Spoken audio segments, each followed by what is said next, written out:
मैं बस इतना कहना चाहता हूँ कि एक मनोज कुमार नाम का व्यक्ति है जो कि भारतीय जनता पार्टी का फ्लैग लगा के चलते हैं और अपने आप को फीना का बताते हैं वो। और अक्सर सीएमओ ऑफिस में वो दिख जाते हैं। आज 1:52 पर इनका फ़ोन आया, तो एक्चुअली मैं उस समय पहचान नहीं पाया कि ये व्यक्ति है कौन। तो इन्होंने कही कि मेरी फ़ाइल पड़ी हुई है, आप उस पर साइन क्यों नहीं कर रहे हो? हमने कहा अगर फ़ाइल पड़ी हुई है, तो जो कॉम्पिटेंट अथॉरिटी है उसे साइन कराइए, डॉक्टर देवेंद्र देखते हैं, उनको साइन कराइए आप। तो मैं इस प्रकरण को इस संबंध में समझ रहा था कि ये शायद हॉस्पिटल रजिस्ट्रेशन से संबंधित कोई मामला है। उस संबंध में बोल के इनको मैंने जवाब दिया।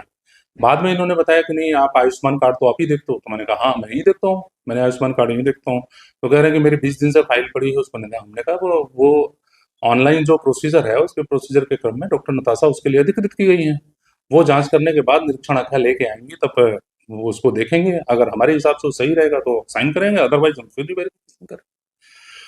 उसके बाद जो है हमारा साइन होने के बाद सीएमओ साहब का साइन होता है, उसके बाद डीएम मैडम के पास जाता है वो। डीएम मैडम जो है उस पे एक आदेश पे साइन करती है, फिर वो शासन को चला जाता है। इतनी बातें हो गई। उस बात के दौरान वो बार बार उत्तेजित हो रहे थे और उत्तेजना में बातें कर रहे थे। तो उत्तेजना के स्वाभाविक है थोड़ा सा, मैंने भी उनको बोल दिया कि आपके इस तरह के बात करने से मैं कोई कर थोड़े दूंगा, जो भी लीगल होगा उसके हिसाब से ही होगा। आपसे बात करना तो फिर वो कह रहे हैं कि आप समझ नहीं पा रहे हो, आप ऐसे है वैसे है, दुनिया की बातें अनर्गल बातें किया उन्होंने।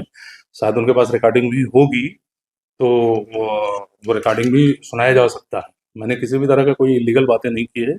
दूसरी चीज ये कि जब मैं ये घटना तब घटी जब मैं निरीक्षण के दौरान आयुष्मान के निरीक्षण के लिए जा रहा था। जब लौट के आया हूँ तो ये मेरे ऑफिस में बैठे हुए थे। ऑफिस से में बैठे हुए थे उधर बाहर दरवाजे की खिड़की के पास में। जब मैं आके बैठ जैसे ही बैठा हूँ, ये दो लोगों के साथ थे और दोनों लोग आए हैं।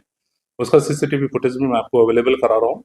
आप वो सीसीटीवी फुटेज भी ले लीजिए। आने के बाद उनके द्वारा बदतमीजी की गई कि ये तो साइन आपसे कर रहे हैं, हम मुख्यमंत्री जी के ओएसडी हैं पांडे जी, आप अभी उनको जानते नहीं हो, आपकी खैर नहीं है, आप समझ नहीं पा रहे हो, आपको समझ में आ जाएगा, करवाऊंगा तो मैं आप ही से, आपका बाप करेगा आप नहीं आओगे तो। इस तरह का वक्तव्य उन्होंने दिया। तो मैं उसमें नाराज होकर उठ के बाहर चला गया कि मैं डीएम मैडम के पास चल रहा हूँ, आप वहीं चलिए। मेरी वार्ता भी डीएम मैडम से मोबाइल के वार्ता के क्रम में हुई है। डीएम मैडम ने कहा है कि आप एप्लीकेशन लिख के दीजिए उनके खिलाफ, वो अगर इस तरह का वक्तव्य दे रहे हैं आपत्तिजनक, तो उनके विरुद्ध कार्रवाई की जाएगी, इसकी संस्तुति मैं करूंगी। अच्छा, ये एफआईआर वगैरह की आपने पहले दिया था? नहीं, अभी तो घटना ही घटी है, आप लोग अभी अभी आए ही हैं। तो अभी मैं टाइप कराऊंगा बिल्कुल डीएम मैडम को, जैसा मैडम ने निर्देश दिया है मैं मैडम के पास उस एप्लीकेशन को लेकर जाऊंगा और अपनी बातें रखूंगा उनके अच्छा, ये पास। कौन सा अस्पताल है जिसकी फाइल ये? ये आशीर्वाद हॉस्पिटल है। मैं एक बार की बात बताऊं, करीब 1 डेढ़ घंटे